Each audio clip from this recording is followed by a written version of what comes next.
नमस्कार, बहुत स्वागत है आपका। आप देख रहे हैं भाग्य चक्र और मैं हूं आपके साथ शैलेंद्र पांडे।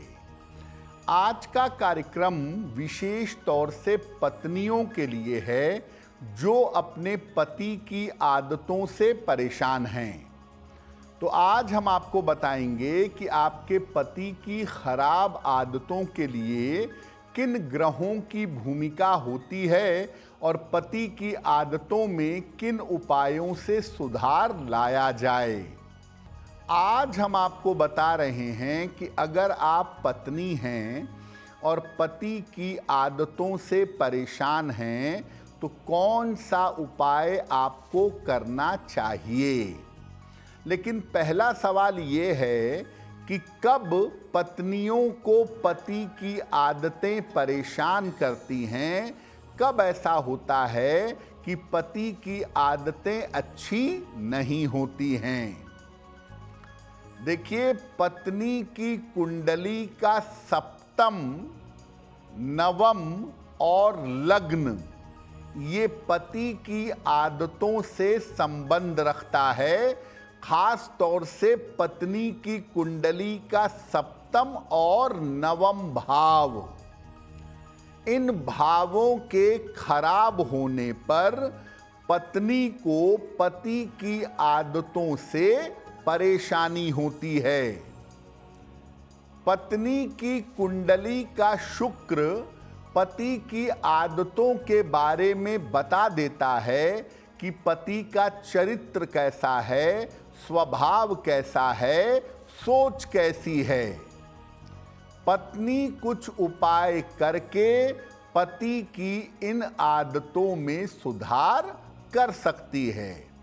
यानी अगर किसी पत्नी की कुंडली देखी जाए तो उस कुंडली में मुख्य रूप से शुक्र को देखकर और सप्तम नवम भाव को देखकर पति की स्थिति और पति के स्वभाव, सोच और आदतों के बारे में जाना जा सकता है। अब अगर आपके पति की वाणी ठीक ना हो, कड़वा बोलते हों, तीखा बोलते हों, अपशब्द बोलते हों, चिल्ला के चीख के बात करते हों, पति की वाणी ठीक ना हो तो पत्नी क्या करेगी? रोज सवेरे स्नान करके सूर्य भगवान को जल अर्पित करें। अपने घर में सुबह के समय शंख और घंटी बजाएं।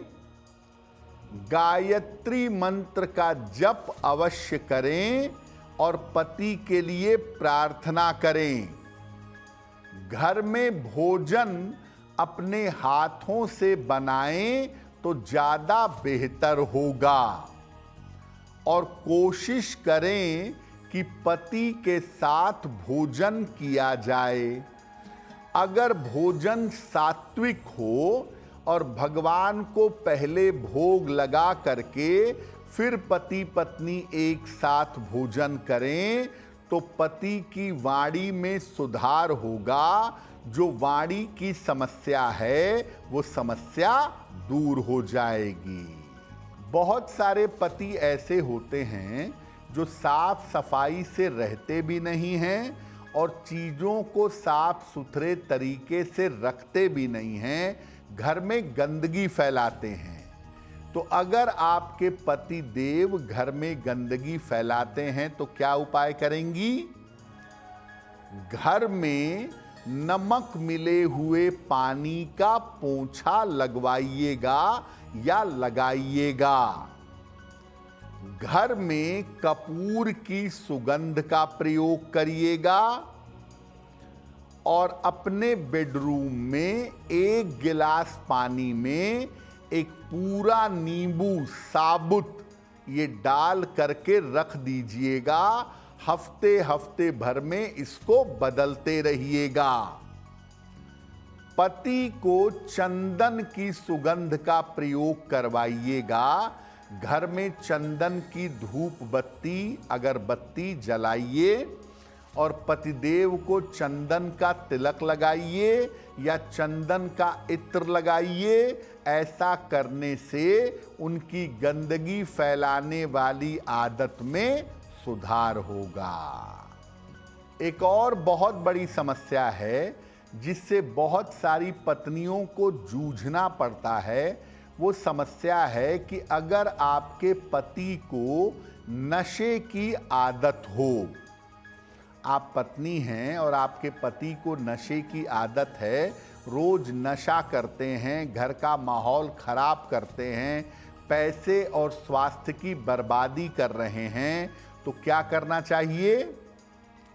जो पति के नशे की वस्तु है, मान लिया वो शराब पीते हैं, तो शराब की बोतल कोई ले जाकर शनिवार को सुनसान जगह पर या कूड़े पात्र में फेंक आइएगा। ऐसा 8 शनिवार करिए या कम से कम 3 शनिवार तो करिए ही करिए। रोज सुबह और शाम जो पत्नी हैं वो शनिदेव का मंत्र पढ़ेंगी, ओम शं शनैश्चराय नमः, ओम शं शनैश्चराय नमः। इस मंत्र का 108 बार जप किया जाएगा। घर में जो पुरानी वस्तुएं हैं और जो कूड़ा कबाड़ है, पुरानी चीजें जिनका आप प्रयोग नहीं करते, उनको इकट्ठा मत करिएगा। शयन कक्ष में, बेडरूम में अपने बहुत सारे प्रकाश की व्यवस्था करिए। ऐसा करने से पति के नशे की आदत में इंप्रूवमेंट होगा। एक और आदत उपाय भी बड़ा कारगर है। शनिवार को 1 लोटा जल ले लें, उसमें दूर्वा डालें, दूब घास डालें और इस जल को, घास डले हुए जल को शिवलिंग पर शनिवार को चढ़ाएं और प्रार्थना करें कि पति की नशे की आदत छूटे। अगर आप ये उपाय नियमित रूप से करें और साथ में शनि मंत्र का जप करें और प्रार्थना करें, तो पति के नशे की आदत जल्दी छूट जाएगी। देखिए, आपके पतिदेव की बहुत सारी आदतें ऐसी हो सकती हैं जिन आदतों की वजह से घर में अशांति होती हो या पति पत्नी का तालमेल बिगड़ता हो। उसमें वाणी भी है, स्वच्छता भी है, समय से काम ना करना, ऐसी बहुत सारी आदतें हो सकती हैं।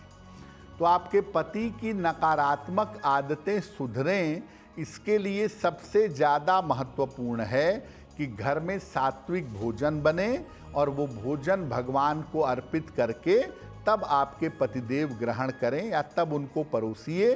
भगवान को अर्पित करने के बाद उससे उनके मन के वाइब्रेशंस, मन की तरंगें बदल जाएंगी। दूसरा, आप अपने घर में सुबह शाम दोनों समय चंदन की सुगंध वाली धूप बत्ती या अगरबत्ती जलाएं। उससे भी घर की नकारात्मकता कम होगी और पति की आदतों में सुधार होगा। और सबसे बड़ा, सबसे अचूक उपाय ये है कि मंगलवार को हनुमान जी के मंदिर जाया जाए, हनुमान जी को लाल फूल चढ़ाइए और प्रार्थना करिए कि आपके पति की आदतों में सुधार हो, तो निश्चित रूप से सुधार होगा। अब वक्त हो गया है ऐसा क्यों जानने का। ऐसा क्यों में हम आपके मन और जीवन से जुड़ी हुई तमाम समस्याओं का सरल समाधान बताने का प्रयास करते हैं।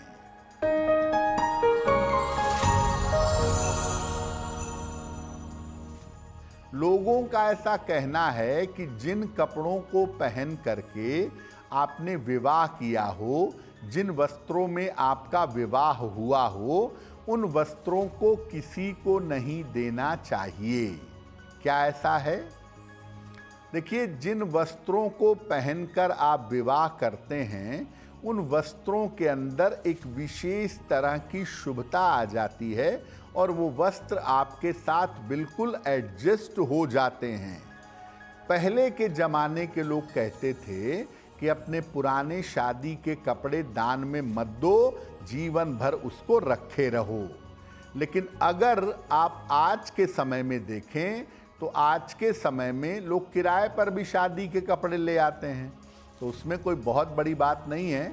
अगर विवाह के कपड़े आपके पास हैं और आपके लिए अब उपयोगी नहीं रह गए हैं तो आप उनको अच्छी तरह से धो के साफ करके ड्राई क्लीन करके निश्चित रूप से किसी ज़रूरतमंद को दे सकते हैं।